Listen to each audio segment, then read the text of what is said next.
जंगल में एक उल्लू रहता था। उसे दिन में कुछ दिखाई नहीं देता था, इसलिए वह दिन भर एक पेड़ पर अपने घोंसले में छिपकर रहता था।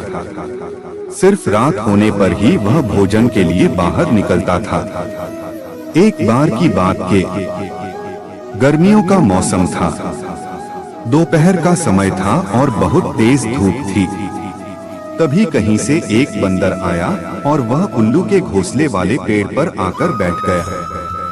गर्मी और धूप से परेशान बंदर ने कहा, उफ, बहुत गर्मी है। आकाश में सूर्य भी आग के किसी बड़े गोले की तरह चमक रहा है।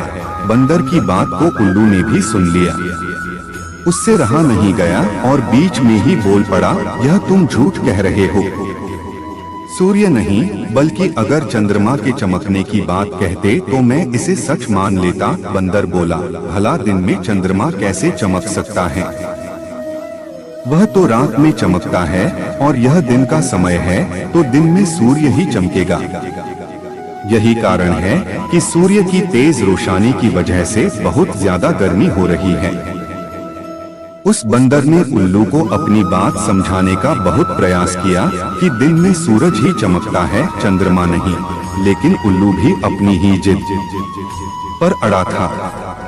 इसके बाद उल्लू ने कहा, चलो हम दोनों मेरे एक मित्र के पास चलते हैं, वही इसका निर्णय करेगा। बंदर और उल्लू दोनों एक दूसरे पेड़ पर गए। उस दूसरे पेड़ पर उल्लुओं का एक बड़ा झुंड रहता था। उल्लू ने सभी को बुलाया और उनसे कहा कि दिन में आकार में सूर्य चमक रहा है या नहीं, यह तुम सब मिलकर बताओ। उल्लू की बात सुनकर उल्लुओं का पूरा झुंड हंसने लगा। वह बंदर की बात का मजाक उड़ाने लगे। उन्होंने कहा, नहीं, तुम बेवकूफों जैसी बात कर रहे हो। इस समय आकार में तो चंद्रमा ही चमक रहा है और आकाश में सूर्य के चमकने की झूठी बात बोलकर हमारी बस्ती में झूठ का प्रचार मत करो। उल्लुओं के झुंड की बात सुनने के बाद भी बंदर अपनी ही बात पर अड़ा हुआ था, जिस देखकर सभी उल्लू गुस्सा हो गए और वे सारे के सारे बंदर को मारने के लिए उस पर झपट पड़े। दिन का समय था और उल्लुओं को कम दिखाई दे रहा था, इसी वजह से बंदर वहां से बचकर भाग निकलने में कामयाब हो गया और उसने अपनी जान बचाई। कहानी से सीख, पंचतंत्र की यह कहानी हमें सीख देती है कि मूर्ख मनुष्य कभी भी विद्वानों की बात को सच नहीं मानता है।